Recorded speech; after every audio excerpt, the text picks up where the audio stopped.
Le CEDETNO vous invite à son Café Emploi qui aura lieu le 10 avril prochain au Diamond Plaza de 16h à 19h. Employeurs et chercheurs d'emploi, c'est l'occasion de faire du recrutement, de la promotion et du réseautage.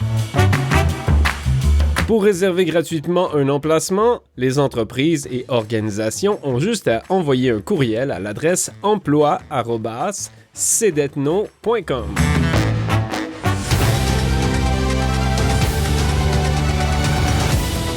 Du 10 au 16 mars, les Jeux d'hiver de l'Arctique ont lieu dans la vallée de Matanuska-Susitna en Alaska.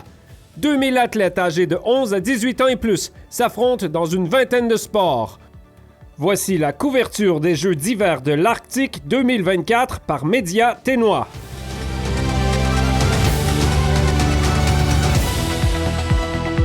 L'édition 2024 des Jeux de l'Arctique rassemble une grande variété d'athlètes des 4 coins du monde pour concourir dans leur sport préféré.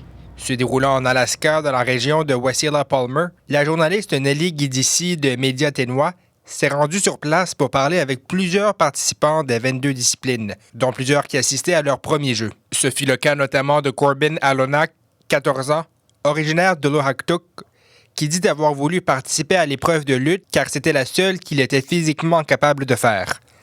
We're from Lohaktuk. We chose wrestling because it was the only thing that I knew I could make it to Alaska with. C'était le seul sport qui me permettait de me rendre en Alaska, dit Corbin Alonak. Avec l'entraîneur de l'équipe masculine Jacob Klangenberg, la formation ténoise est passée à travers toute une gamme d'émotions, allant de crainte à l'anxiété. Selon leur entraîneur, c'est ce qui les aide à bâtir leur confiance en soi pour toujours aller plus loin. Everything that they've been feeling helps towards their growth.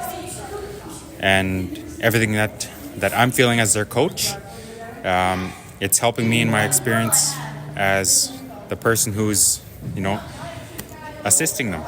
Du côté des femmes, l'équipe comptait également 2 athlètes francophones, Tessa et Emma. Elles participaient également au jeu pour la première fois. En entrevue, elles parlent de ce qui les ont inspirées à se lancer dans la lutte, un sport qu'elles craignaient au départ. J'ai choisi wrestling parce que j'aime beaucoup les sports qui sont vraiment comme... Contact? J'aime comme aussi les martial arts. J'ai joigné parce que je voulais apprendre un peu de comme self-defense, un peu, et mon frère était là-dedans et il disait comme il avait une telle de bon temps et j'étais comme je veux faire ça maintenant. L'entraîneuse des lutteuses Monique Smith a parlé de la persévérance qu'avaient ces athlètes pour le sport.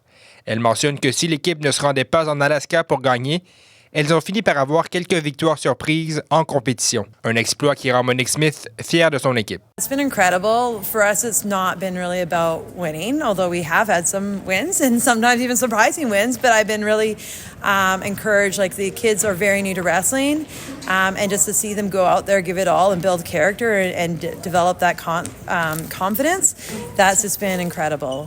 Les jeunes sont nouvelles à la lutte, dit-elle. Pour moi, de les voir arriver en compétition et de donner tout ce qu'elles pouvaient face à leurs adversaires, je considérais ça incroyable. Mais quelle est l'activité principale qui attendait ces jeunes athlètes en Alaska? Tessa en témoigne. J'ai joigné pour le pin trading. Ah, OK. Et tu en as beaucoup? T'en as eu Ouais. Beaucoup? Ouais. De toutes les régions? Un peu. J'ai encore besoin de Greenland. Les Jeux de l'Arctique continuent de se dérouler tout au long de la semaine à Wasilla-Palmer, en Alaska. Restez à l'écoute de Radio Taïga pour connaître les plus grandes histoires et le compte-rendu des médailles de l'équipe des Territoires du Nord-Ouest. Ici Daniel Biru pour Média Ténois, dans le cadre de l'initiative de journalisme local. Les Jeux d'hiver de l'Arctique se déroulent du 10 au 16 mars. Restez informés en lisant les articles de l'Aquilon sur radiotaïga.com.